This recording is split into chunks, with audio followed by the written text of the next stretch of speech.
अस्सलामुअलैकुम। तो आज मैं आपके साथ शेयर करने जा रही हूँ बहुत ही ज़बरदस्त भिंडी कीमे की रेसिपी।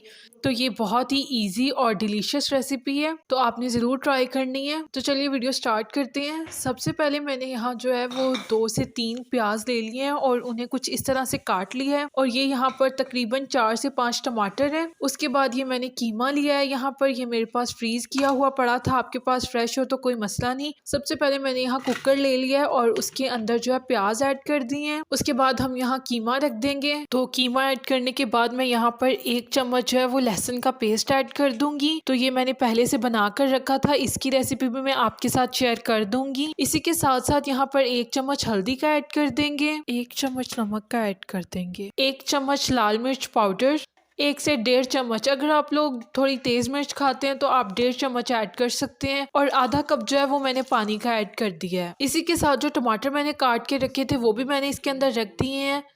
तो आप चाहे तो छोटे करके भी काट सकते हैं, लेकिन अगर ऐसे रख दे तो ज़्यादा बेहतर है। और यहाँ पर जो है ये भिंडी मैंने कुछ इस तरह से काट ली है।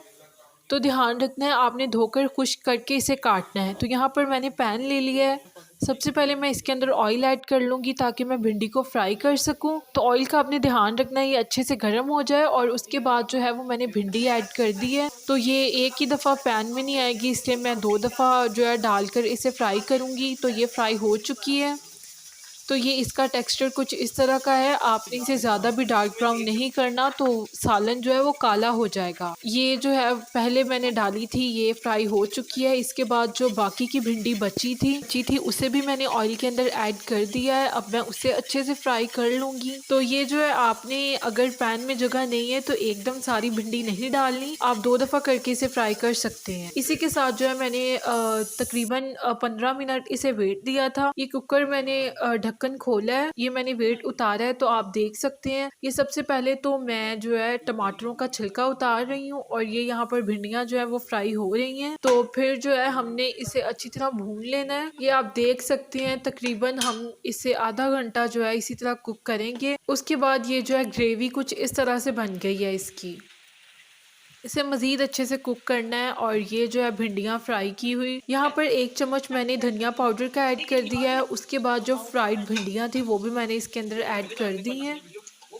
तो अभी जो है भिंडियाँ पहले से फ्राई है, तो हमें ज़्यादा देर कुक करने की ज़रूरत नहीं है। तकरीबन 10 मिनट जो है आपने इसे कुक करना है, तकरीबन मीडियम फ्लेम पर। तो ये आप देख सकते हैं अभी फ़िलहाल मैं इसे अच्छे से मिक्स कर रही हूँ ताकि भिंडियाँ जो हैं वो मसाले में अच्छी तरह मिक्स हो जाएँ। तो आपने भी इसे अच्छे से मिक्स करना है।